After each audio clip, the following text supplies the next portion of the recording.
It is so unfortunate that in every country you must find betrayers. In every country, in every region, you must find nde saboteurs, nde na-achọ ka ha gbuo gị. No matter what you are doing in life, they want you to go down.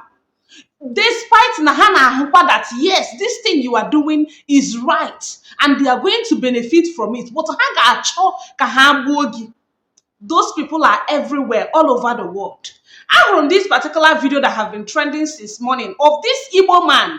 Even Nigerian politicians, they have went further to use Ndi Igbo to be killing Ndi Igbo. That is it. That thing that man said, that he made mistake to push for war during 1967, that assuming he know that Igbos are the people that can be bought over, that he would have used money and give to Igbo people so that hey, that is the tactics in the Nigeria motaziriketa. Him chori merun explain. Before all these things are now Nigerian government biapụta si na ha na-achọzi ịma Mazi Nnamdi Kanu ikpe ọnwụ, na ha chọziri ka egbuo ya by hanging, ka egbuzie ya, na ha achọghọzi anything. Ihe a bụ underground work ndị Igbo na-arụ since. I'm telling you the honest truth, nothing else. Ihe a bụ underground work ndị Igbo na-arụ for a long time. But because a lot of things na-awakpozi ha, a na-apụtazi na-emezi ya, na-emezi ya ka ọhaneze niile na-ahụ. Mgbe Mazi Nnamdi Kanu chụrụ ndị DOS, a gwara m unu si that e nwere ọtụtụ ihe nọ n'ime these people anyị na-ahụbeghị. O nwere a video m weftere last year bịa post ebe some of the members of this set of people pụtara nọrọ na one meeting, ebe ha na-eme meeting. Ha sị na ha denounce go IPOB, na ha ga na-awa ọkụzi, na ihe ha chọziri kịta bụ ka ha ga-esi wee rụọ ọrụ. Ọ bụrụ na ichete ka ha ga-esi wee rụọ ọrụ, wee mee ka ala Igbo dị mma, wee mee ka politics ka ọgịnị dị mma n'ala Igbo, na ha ga na-awa ọkụzi with Nigerian government. Mere Chukwuma Charles Soludo ji wee pụta allegedly bịa sị ọ bụrụ ihe allegedly because the video is all over the place. You baby, I see that now. The IPOB they decide to go to denounce IPOB, to denounce Biafra. Now how just rejoin Nigerian politics. Since then, I can't be the way you one day anymore. Man, that now or to see her amazing meha. Oh, one statement that this man put a just in one Nigerian government, but can have Mazi Nnamdi Kanu. Oh, one statement to make it. Also that no Nigerian government ga happen. Ka ha pụta na iru akwụkwọ bịa na election ndị Igbo, ka ha bịa na agwa ndị Igbo uru ọ bara ịnọrọ n'ime Nigeria. Dekwantio na ọ bụrụ na Nigeria ga-enye ha dị ọrụ ịbịa bịa nọrọ na agwa ha ịghọtago. That is to tell you that the only reason this useless man dị ka ekpo mgbe aja ji wee pụta na social media bịa sị na ọ chọrọ ka egbuo Mazi Nnamdi Kanu because of position. The only reason, put it anywhere. I'm gonna play the video so that I'm gonna play that place so good this thing I'm not wagging. I'm gonna play it 2 times. Kenya and Antege. Oh, Nigeria again had the opportunity to come and be lecturing in Igbo. Kahamara the reasons why Ojiwe Dimpa na haga no call with Nigeria. Kahamara the reasons why Egejina call with in Nigeria. The only reason Ndi Ajemeha are because of her. It's not because of your own self. It's not because of ordinary Maggie or anything. This set of people that is their way kwensu. Ha hapụrụ onwe ha, ndị gọọmenti Nigeria wee banye ha n'ime. Ka ha banyere ha n'ime, ha werezi ha na-awụsa IPOB, na-agbasa ha mmadụ egwu. It will only take a wise person. That is, it will only take a wise person that small time to discover. Give them a small time, a lot of time to discover. Unless me mara ihe before I chop ihe am na agwa gị. Oh ya mere m ji wee na-asị mgbe Mazi Nnamdi Kanu dissolve these people. Mazi, yes, this is what I have been expecting the leader of IPOB to do. To dissolve this set of people because ever since then, they have been in my mind. This set of people have been in my mind because I know they are no longer within Nnamdi Kanu. Ekute maka sit at home, hasi ka akagbuo ya, na na-emesi sit at home. Ekute maka nkenwa hasi ka eme nkenwa. Enwere ndị pụtara ka eme protest, hasi na ha eso ha.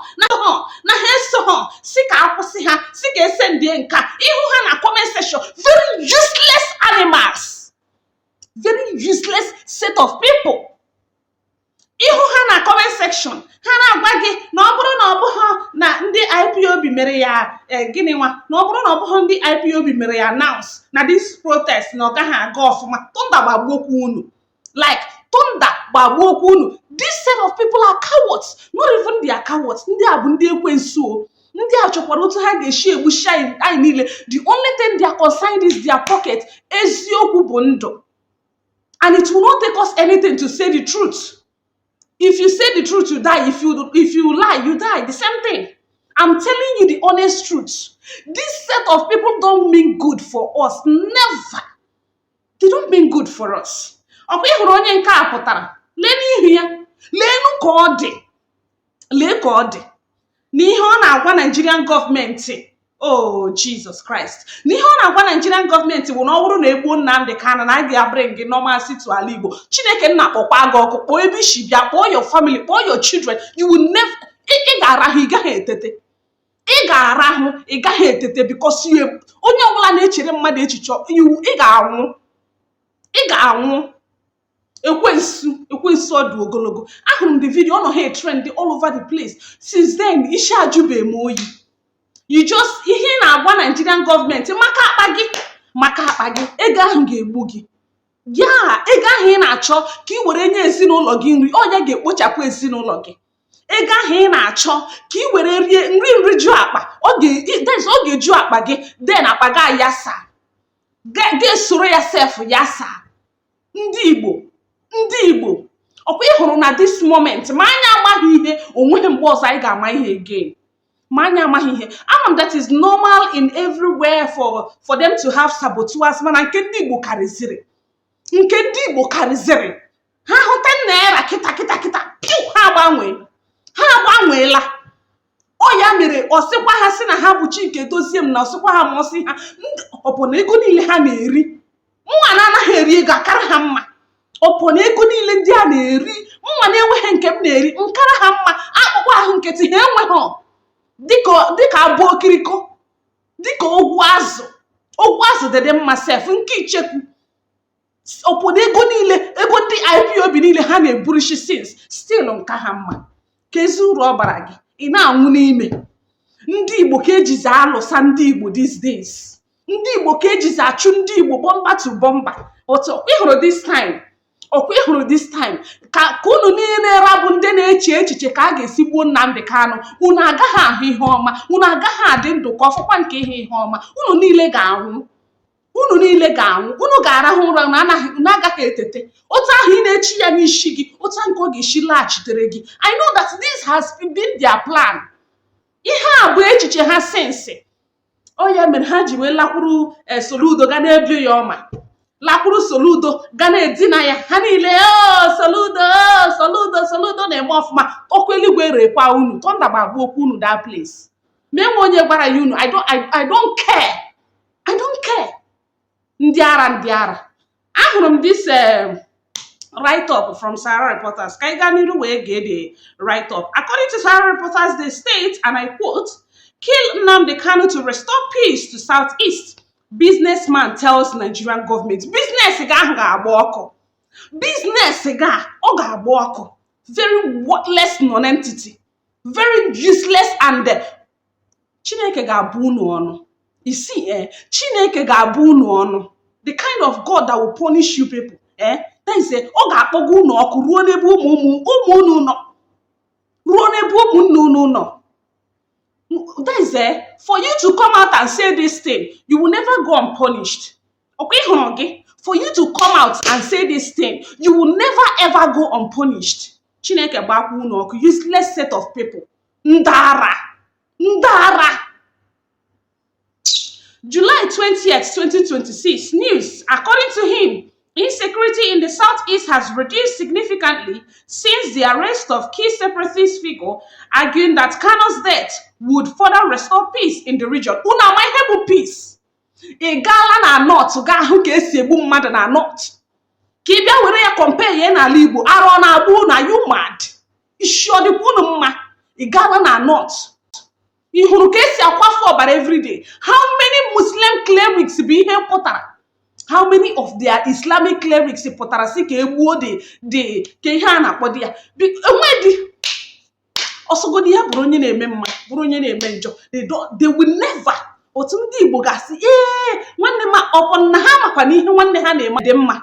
Ọpọ na ha makwa na ihe a nwanne ha na-eme na ọ dị mma. Oh, because of na ọ naghị enye ha ego. Oh, Jesus Christ of Nazareth, the God of Ebenezer. Ọkwa ịhụrụ unu niile ka unu ụra bụ ndị na-echere Mazi Nnamdi Kanu echiche ọjọọ. Ka unu ụra bụ ndị na-achọ ka nwoke a nwụọ. Unu niile, ihe niile unu metụrụ aka a ga-ekpochapụ ya. Ihe niile gbasara unu a ga-ekpochapụ ya. Onweghị ihe ọbụla ga-adị ndụ n'ezinụlọ unu.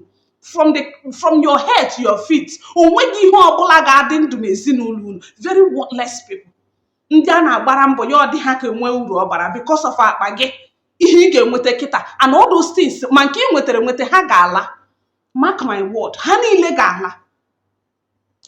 They continue, according to Sahara reporters, they said entrepreneur Chigozie Nnabugu has sparked controversy after calling on the Nigerian government to execute the detained leader of the indigenous people of Biafra, K1LLED Nnamdi Kanu, claiming that such a move would restore normalcy in the southeast. Imagine these people. Imagine this man, K1LLED Nnamdi Kanu. Egbuo ya ga anwụọ kele Chineke, but ị ga-anwụ. Yeah, ị ga-anwụ. This man, I'm telling you, ị ga-anwụ.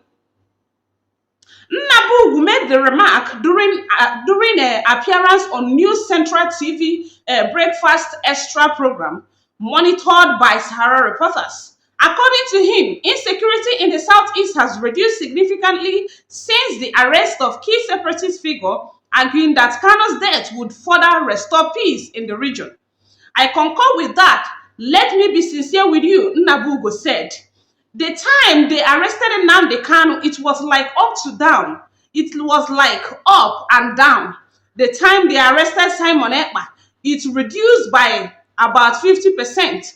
The time Nnamdi Kanu was convicted, it reduced to about 10%. That's what we are battling now.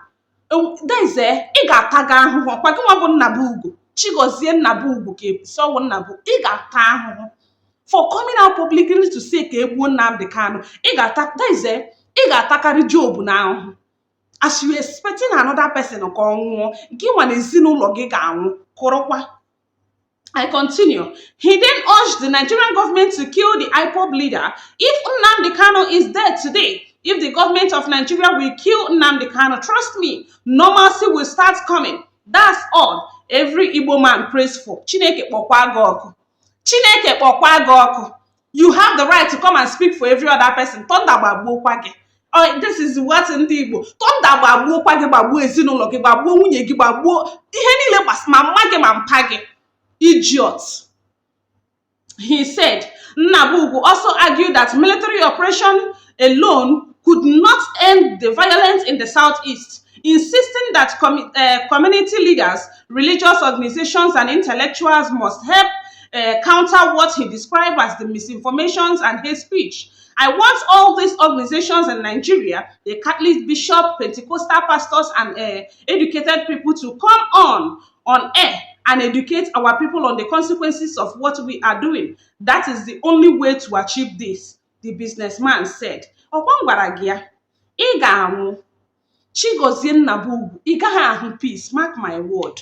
Ị gaghị ahụ udo, ị gaghị enwe udo mkpụrụ obi n'ime ndụ gị. The military are not the Holy Spirit that is everywhere.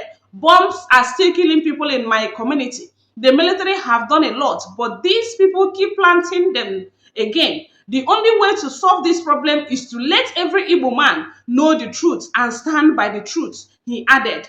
Kanu, the leader of the proscribed indigenous people of Biafra, IPOB, was in custody of the Department of State Service, DSS, from 2021 to 2025 after he was extraordinarily renditioned from Kenya to Nigeria in November 2025.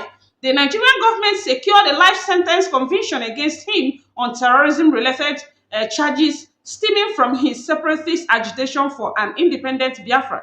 He is currently serving his term at the Nigerian Correctional Service Facility in Sokoto, northwestern Nigeria. Earlier this month, Sahara reporters reported the arrest of Emeritus Professor Martins Ahaji, a medical expert said to have conducted an independent assessment of the health condition of the imprisoned leader of IPOB. According to the legal practitioner, Chief Barrister Maxwell Okpara, the arrest took place at Ahaji's residence in Independent Layout, Enugu State, on February 3rd, July 2026. In a statement, Okpara said, information has reached out to me that Emeritus Professor Martins Ahaji, the medical expert who reportedly issued the independent medical report on the health conditions of Mazi Nnamdi Kanu, was arrested at his residence in Independent Layout, Enugu State. On 3rd July 2026, he further stated Professor Ahaji reported medical assessments were said to have countered the official medical report presented by the Department of State Service, DSS. This is coming from Sahara Reporters. I am so angry. I'm pissed off. Chineke ga-akpụ unu ọkụ. Ọkwa ịhụrụ gị? You, I'm telling you, one thing about me is that I don't fear anybody. Ihe ga-eme echi ya mee taa. Ihe ahụ ga-eme echi ya mee taa. Ka ahụ ya Chigozie ị ga-anwụ. Otu anyị na-eche ka Nnamdi Kanu ka egbuo ya, otu ahụ ka onye ọzọ ga-eshi gbuo gị. Ya, otu ahụ ka onye ọzọ ga-eshi gbuo gị. Useless animal. Asị ka enye ndị Igbo ego ka ha bido gbuo onwe ha. That is it. Ọ ya bụ nke a. Ka enye ha ego ka ha gbuo onwe ha. Oh, people like this. Because of ọkwa ahụ ga-egbukwana gị Chigozie. Ọkwa ahụ ga-egbu gị. Ị ga-anwụ before you know it. Dịka ị na-eche ka onye ọzọ nwụọ, otu ahụ ka gị nwa ga-eshi nwụọ. Idiot. Otu ahụ ka gị nwa ga-eshi nwụọ. Ndị iberibe. Onye kepụta ya o were onye ọzọ. Chineke ga-akpụ unu ọkụ. Chineke ga-akpụ unu ọkụ. Ma gị mechi n'ụlọ gị because unu niile, all of you together. All of you together. Ihe ọbụla i kwuru that is you and your family is accountable to it. And unu niile ga-anwụ. A ga-ekpochapụ unu one day. Idiot. Gaa na north ka ịhụ ka esi egbu ndị mmadụ. To compare ala Igbo. Ke onye egburu. Because of na ịhụ gị Nnamdi Kanu n'anya, ọ na-adọ Biafra, ị ga-anwụ, ọkwa ihe na-enwute Biafra. Ma achụghị unu n'ala Igbo. Ma achụghị unu n'ala Igbo. Ka mmakwara ihe kpatara ya. Ka m hụgodo ihe ahụ ga-eme ka hapụ ịchụfu unu n'ala Igbo. Unu ga-apụ n'ala Igbo. Ka unu rabụ ndị na-efuru ntutu tasị na a ga-egbu Nnamdi Kanu. Unu niile. A ga-achụ unu n'ala Igbo. Unu ga-apụ. Gakwuru Nigeria. Ị ga-aga ebe ahụ ga-abiri. There is no forgiveness in hell. And that is where you will be. Nobody is coming to forgive you. You will be in that hell forever and ever. Chineke bụkwa unu ọnụ, ndị ekwensu bụrụ ọnụ. Very useless set of people. Come help unu watch the video. Iwe just jumobi. Very anyhow set of people. Ndị agwụ ishi. We hear that some people, of course, are making their way back. All the time, experiencing everything. Is there any part the government has played in helping these people, get back to their community? I spoke to a few, numerous indigents, the people who are still there, right? And the local government chairman, of course. And I was made to understand that despite the fact that the Imo State government is trying all they can, but I don't think all they are doing now is enough. Why I'm saying this is because you still see that people are visibly still in fear. When I say in fear, their lives are still not safe. They tell you themselves that forget what you hear them, the government say on camera or on press conferences. We living in this community, we are not safe, not yet. So that tells you, even seeing it firsthand, I can tell you categorically that what I saw, or what we saw, myself and the team that went down there, to an extent, it has been curtailed. That I'll give to them. But is it safe yet? Safe enough to live, go back to normalcy, living their normal lives? That is a no. All right, regarding to that, yes, I concur with her. Let me be sincere with you. That's the last level we want to talk about now. The only way to return full normalcy, I'm saying it on air, if you watch the system the whole thing is going, the time they arrested Nnamdi Kanu, it was like up and down, up and down. Yeah. The time they arrested Simeon Ekpa, it cut to 50%. The time that Nnamdi Kanu was convicted, it reduced to 10%. That's what we are battling now. Put it on air. If Nnamdi Kanu is there today, if government of Nigeria will kill Nnamdi Kanu, trust me, normalcy will start coming. And that's all what every Igbo man prays for.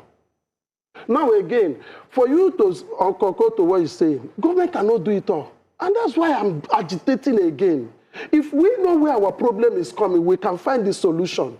Our problem is simply coming from the brainwash, the hate speech.